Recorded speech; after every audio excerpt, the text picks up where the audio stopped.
Hello, Tar Heel Nation. Welcome back to another episode of UNC Hoops Talk podcast and another week of the Tar Heels rolling and getting some W's. 6 in a row now for our Tar Heels. We're going to jump into the games. We got to go through the Louisville game, the 93-76 victory at Louisville, our first win at the Yum Center. And then go into the Syracuse game. We go up to the Cuse into their football arena and get the W there. A little bit scary at the end, but we'll talk through that one. Let's see, news that we have. Not a lot of news. We'll start to obviously preview the Miami game, try to talk a little bit of Duke as that second meeting's coming up so soon, which also means the ACC Tournament's coming quickly. NCAA is only 2.5 weeks away from Selection Sunday. So, yeah, a lot of stuff to go into. Kind of the only news I was going to mention, if you hadn't heard, which if you listen to this podcast, I would guess it's kind of hard for you not to have heard, but Louisville has vacated their 2013 championship along with their 2012 Final Four. First team to ever vacate or have to vacate a championship in basketball. It's happened in other sports, but now it's happened in basketball, kind of setting a precedent there. Rick Pitino becomes the first coach to get a tattoo for his championship, and then also becomes the first one to vacate his championship. So I guess the lesson to be learned here is do not get a tattoo of your championship because then you know it'll be vacated. So, yeah, interesting news there. Kind of obvious that it was going to be coming. Of course, people bringing back up the UNC stuff after that, but completely different circumstances there, as we know as Tar Heel fans. But kind of the biggest basketball stuff, so just at least put that out there. Yeah, still nothing on Jalek Felton, although he has come back to going live on Instagram, and I did catch the end of one. He was saying, hey, put pictures out there and use the hashtag free Jalek. I've not seen a lot of those. People a little leery of supporting it. I guess at that point we just don't have any information, so it's hard to do that. But that is out there. We like I said, we don't know anything else at this point, so kind of hard to say anything there. But without that, I guess we'll jump into the games. Like I said, we went to the Yum Center, got our first win. We're now 1-4 in the Yum Center. I guess I think they were all in the Yum Center, but at Louisville even is we're now 1-4. So yeah, good win. We went in shooting well, playing well. 9-point lead at halftime, and then just came out start of the second and just pushed it. And good games from Theo. He's just playing out of his mind. He made a three. Yolo Theo was there. He shot two. He made one. 19 points, 7 rebounds, 5 assists, 2 steals, with just a couple of turnovers for Theo. And he was actually our only starter under 30 minutes. He had 29 minutes because of foul trouble in the first half.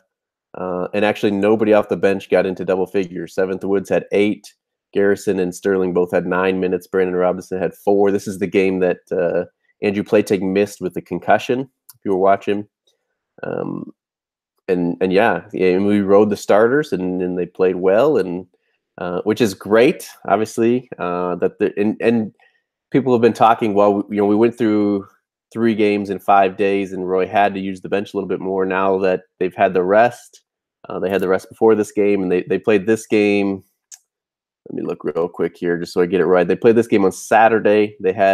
I think they got at least a day or 2 off, and then practiced in the game on Wednesday against Syracuse. So they had 4 days in between.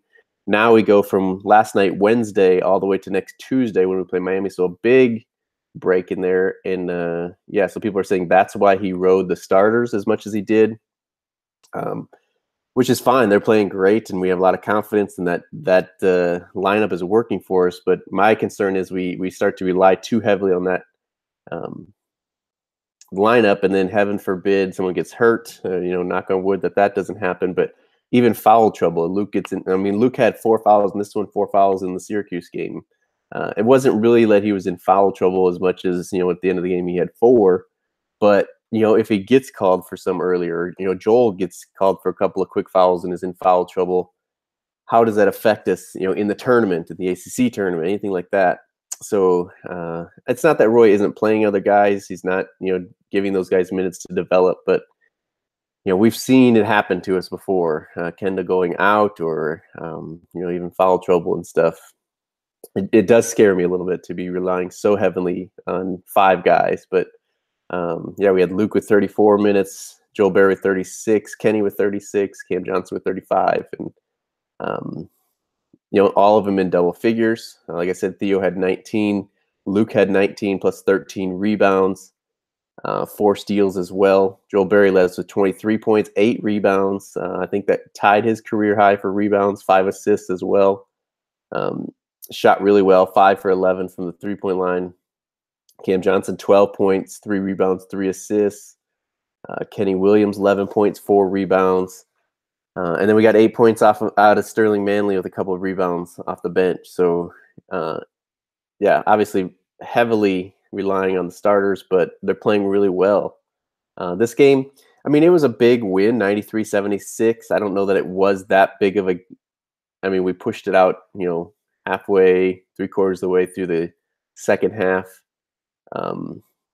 But to me, it seemed more like just kind of a workman's-like victory. Like we just went in, we did what we had to do, took care of business. There was nothing fancy about it, nothing flashy about it. The score, I think looks bigger than what that victory was. But yeah, we just, I don't know, they just looked like they were going on a business trip, kind of like they usually, Joel usually, I don't know if it tweets or snaps or wherever I see it, but just goes in, gets the work done. And that's what the Louisville win looked like. We just went in and took care of business. We shot, not great, 49% from the field for the game, 44% from the 3-point line. So we did pretty well there. Mostly Joel Berry, 90% from the free throw line, but only shot 10 free throws in this game. Another thing that, worries me with this lineup, we're smaller, we're shooting more. I've said it before on the podcast, we're going to rely a lot more on the 3-point line. And we've seen Duke live and die by that 3-point line when it gets to tournament time. But also not getting the other team in foul trouble, not getting to the free throw line to get some of those points that we're so used to from Carolina teams. So, not a whole lot to say about other than that for the Louisville game. We went in and took care of business and we moved along. Syracuse was a lot the same way it seemed like, and from what hearing people talk about, I did not see most of this game. I caught the last 8 to 10 minutes, I believe. What was the score? I got to remember because my daughter, I turned it on. My daughter's finally kind of starting to get in and follow the games with me. And she's like, yeah, Carolina basketball's on. But she's also, getting into recognizing the numbers and stuff like that. So I believe she said the score was 60-51 when we got home and turned the game on. So a 9-point lead. Unfortunately, they didn't do it immediately when I started watching, but towards the end of that game, that lead was quickly taken away. It quickly disappeared with some bad shot selection, some bad rushed play, I guess. It was weird because Dan Dockage, as much as I hate him, said, and I don't really even agree with him, but on the call, he's like, yeah, Carolina's been sped up. Well, obviously that's what we want, is we want to be sped up. Obviously we weren't making good choices out of it. We could have taken care of the ball a lot better than what we did late in that game. So it looked kind of ugly. They tied it at 74, and then Joel Berry did Joel Berry things. Theo was great in this game as well. Joel, pretty much those two gave us our offense. Sterling Manley was the third guy in double figures scoring besides Theo and Joel. It's crazy. Sterling Manley actually had more points and more rebounds than Luke made it in this game. So big lift from him off the bench. Theo led us 23 points, 6 rebounds, 7 assists, 3 steals. Theo also just doing Theo things as well, but shot the ball crazy in this game. He was 9 for 12. 2 for 2 from the 3-point line for Theo. I don't know what his career high is, but 23 has to be close to that. Again, everybody in over 30 minutes except Cam Johnson in this game had 28 for the starters, that is.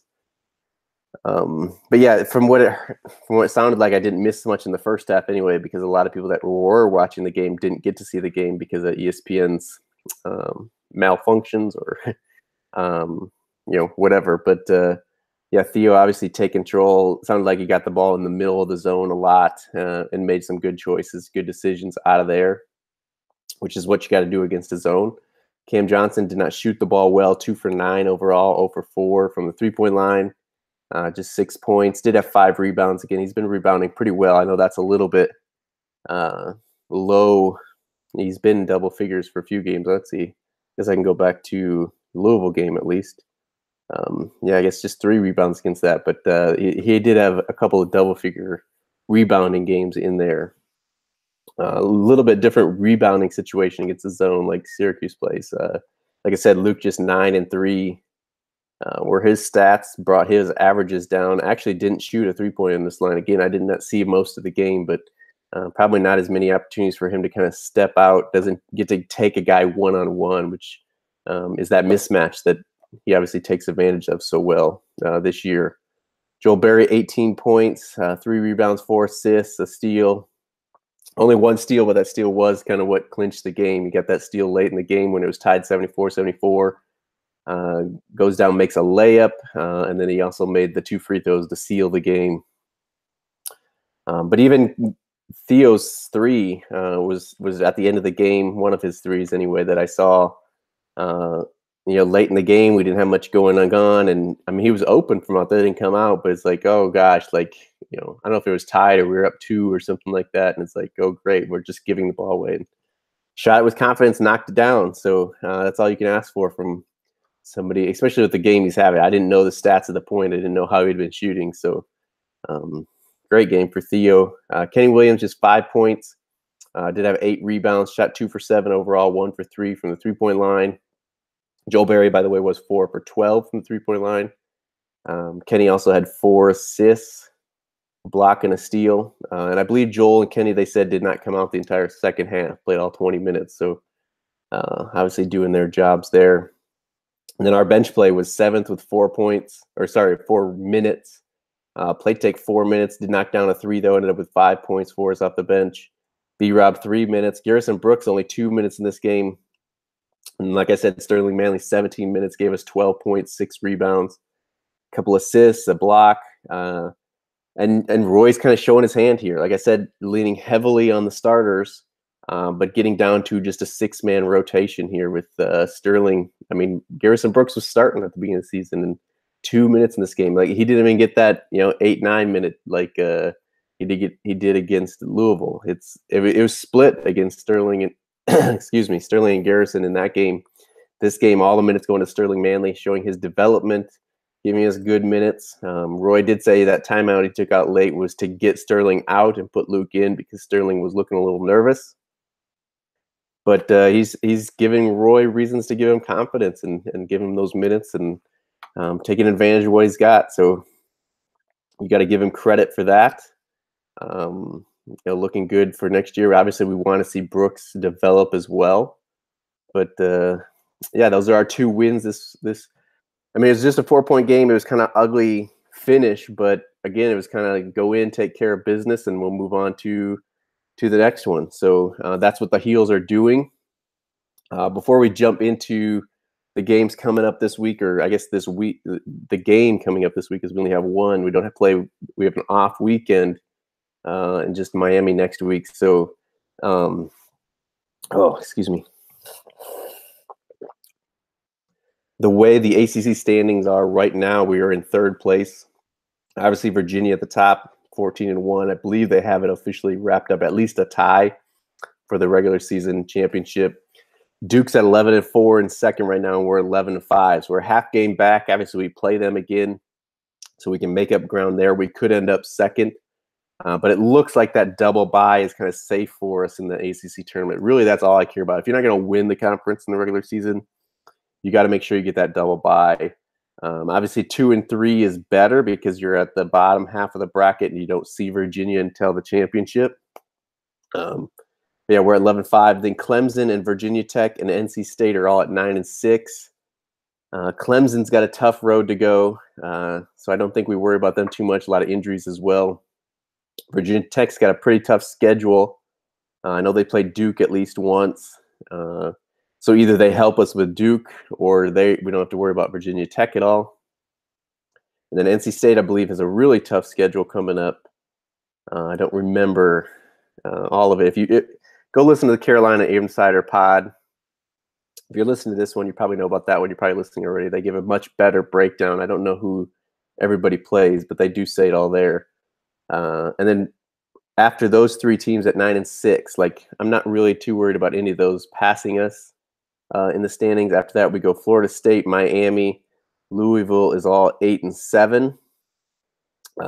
Florida State does have the tiebreaker with us, so I guess if we lost, the worst we could do is tie with them. They do have the tiebreaker with us.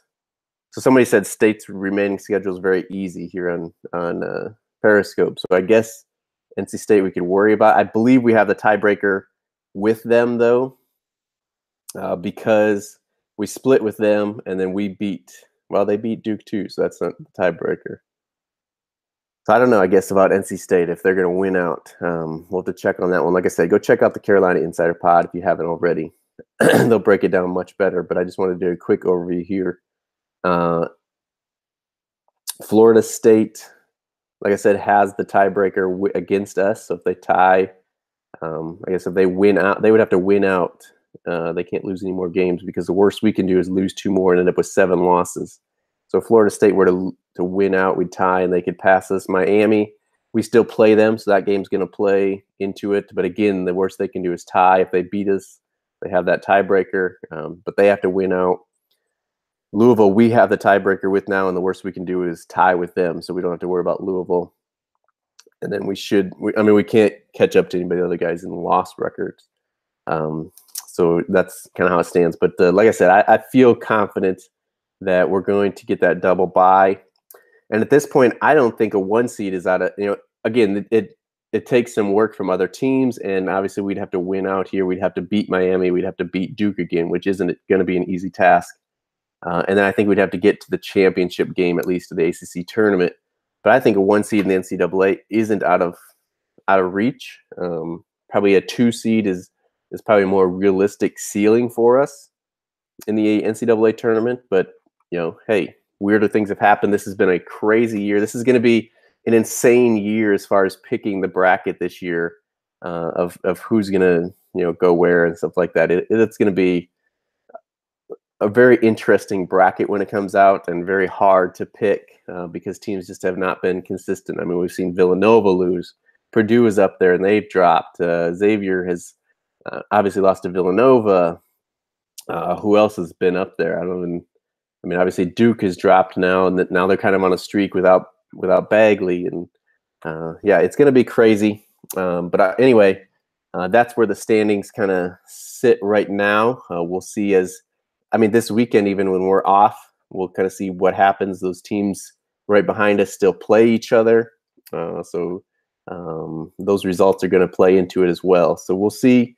We'll sit tight. We'll take a look at that again next week, and we should know a lot more then. And then obviously the next week after that is ACC tournament already. It's crazy. Like, we're sitting, today is Thursday.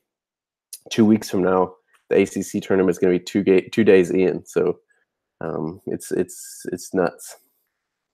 So our next game is next Tuesday, February 27th. It is a 9 p.m. Eastern tip on ESPN. We got Miami in Chapel Hill.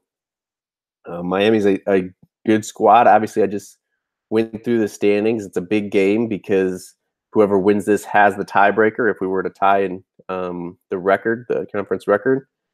I feel like at home, the way we've been playing, it should be a win. Obviously, nothing's guaranteed in the ACC.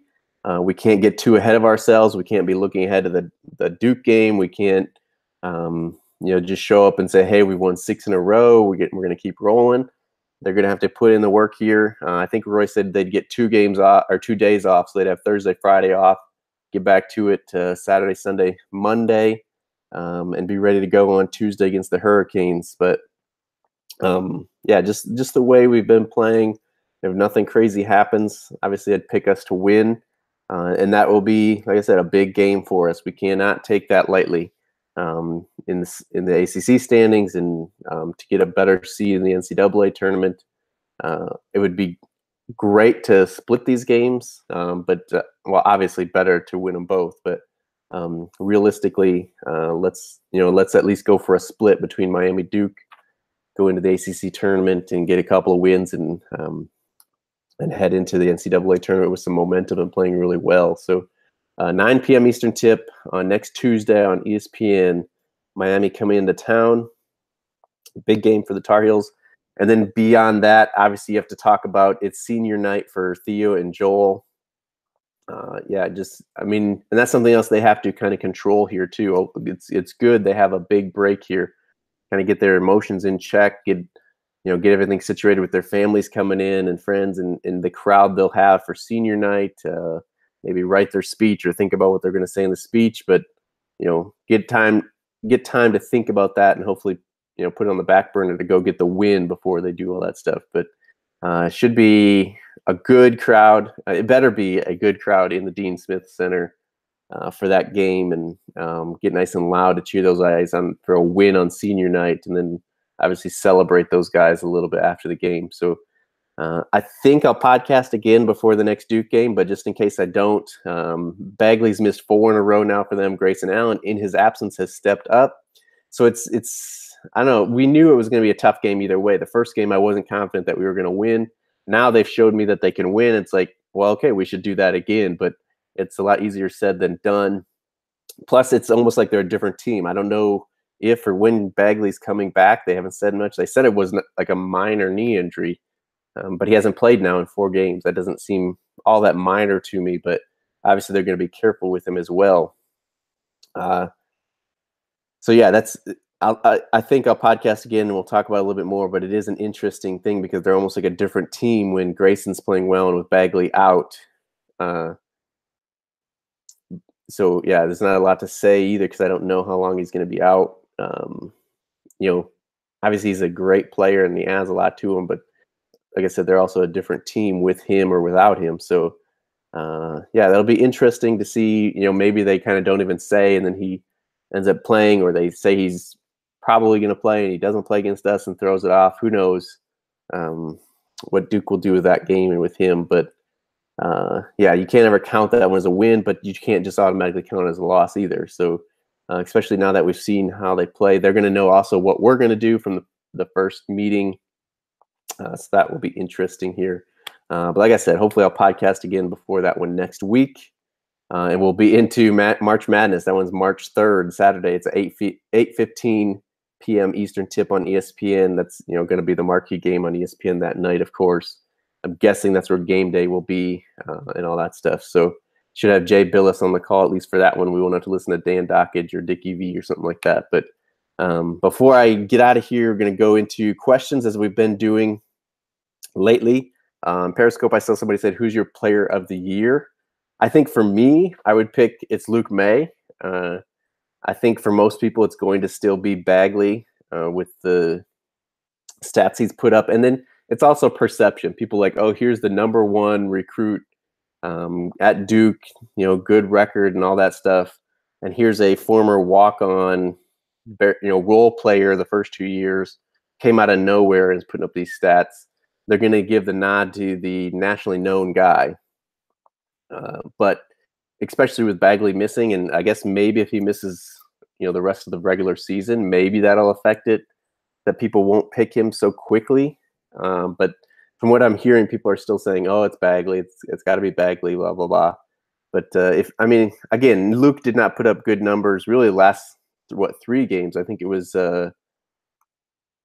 let's see. Yeah, Notre Dame game, he was in single digits. Louisville, he got the points late, and the stats still look good. I think it was 19-13, but it was not the same. It wasn't like State in the second half where he just went up with 33-17. But 19-13 is still a great game, but it's not the same, and it doesn't look as good as what Bagley was doing early and what Luke has kind of been doing. And then Syracuse, he had 9-3. So if he gives a couple of more of those games, I don't think there's any way he's going to win it.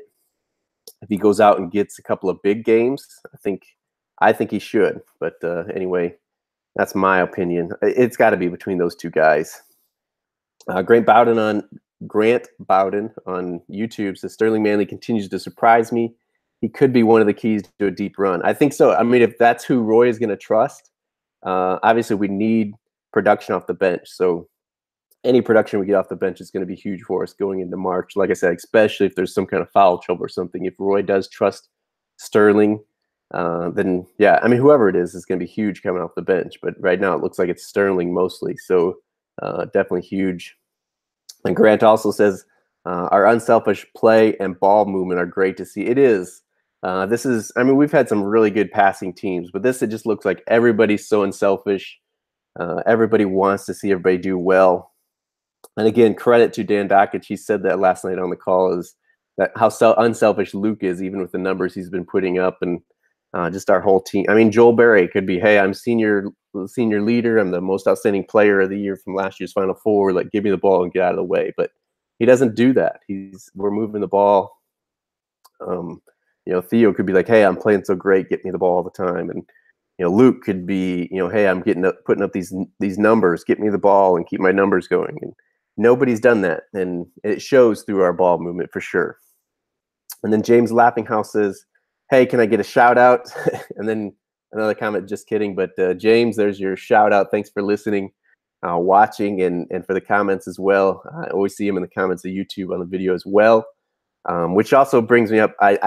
YouTube just kind of demonetized all of these small channels on YouTube. So I only need like 850 more subscribers to get monetized again on YouTube. So hey, if you're not already, go subscribe on YouTube. But seriously, wherever you listen, make sure you're subscribed, share the podcast out.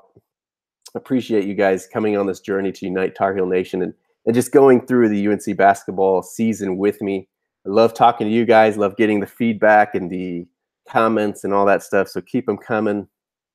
And yeah, let's keep rolling through the rest of these last two games into the ACC tournament and obviously the NCAA tournament, and have a great season again. I don't know that a lot of people predicted us to be this, I don't know, this up and down, I guess, because we were, I think I predicted us maybe 10 losses in the preseason.